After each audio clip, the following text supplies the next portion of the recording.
घेतलंय कढईमध्ये. तर आपल्याला काय करायचं आहे आता, मिरच्यांना थोडंसं मीठ लावून घ्यायचं आहे.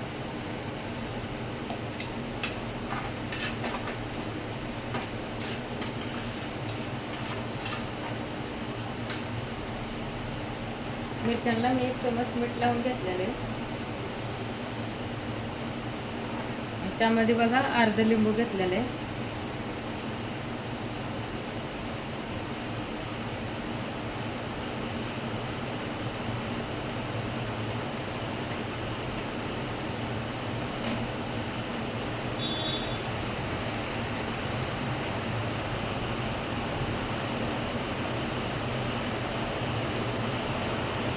बघू शकताय मला अर्ध लिंबू घेतलेलं आहे. अजून अर्ध टाकायचं आहे आपल्याला.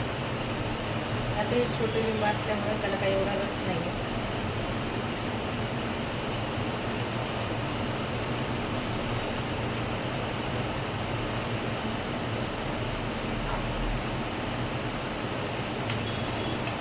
त्याच्यातली लिंबातली बी वगैरे काढून टाकायची, का तर ते दाताखाली आली तर ते कडू लागली जाते.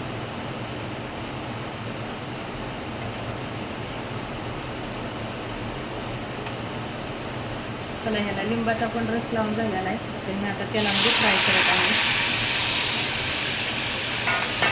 तेलामध्ये टाकून घेतले तुम्ही.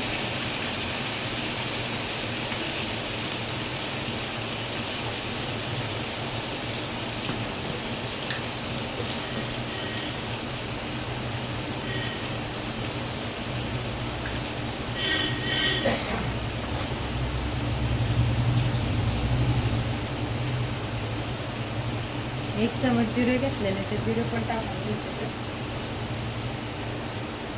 अंदाजाने आपली मोहरी पण घेतलेली.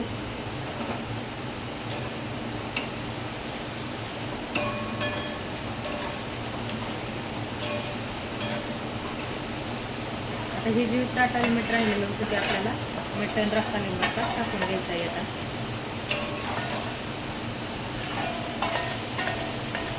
त्यात मिरची तिखट लागत नाही आणि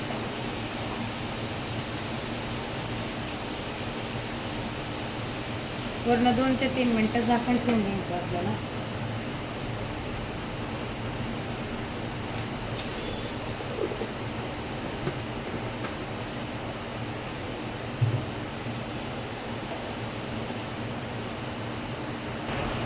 तर बघू शकताय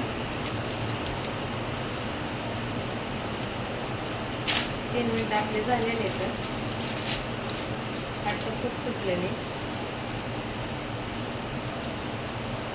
चला, आता मी झाकण काढत आहे. त्याला गोल्डन कलर आलेला आहे. त्यानंतर मी धना पावडर, कस्तुरी मेथी आणि 1 चमच खसखस घेतलेली, ते आपल्याला टाकून घ्यायचे ह्यामध्ये.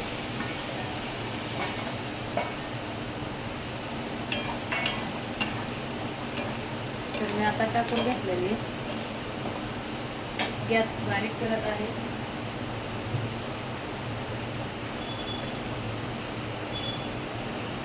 थोडीशी हळदी टाकायची.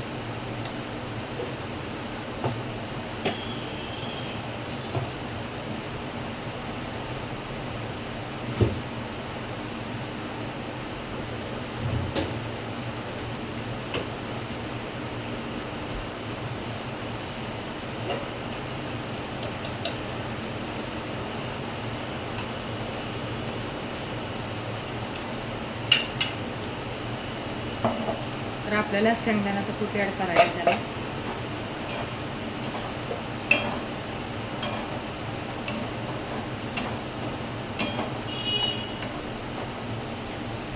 गॅस फुल करायचा आहे. ह्यामध्ये आपल्याला थोडंसं पाणी टाकून घ्यायचं.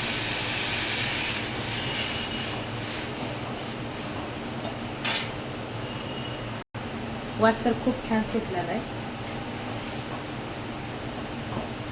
चला, आता भाजीला कलर येऊपर्यंत आपल्याला आपलं काम करून घ्यायचं बाकीचं. बघू शकता आता आपली भाजी रेडी. तर भाजी खूप ठस खायला लागले तर 2-4 भडकी होते.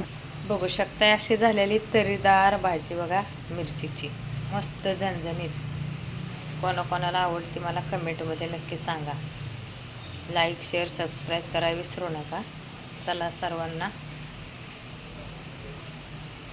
सांगितलं आहे. आता जिथपर्यंत व्हिडिओ येते तिथपर्यंत लाईक कमेंट करा. मी इथेच व्हिडिओ खतम करत आहे. अशाच नवीन नवीन रेसिपी बघायला विसरू नका.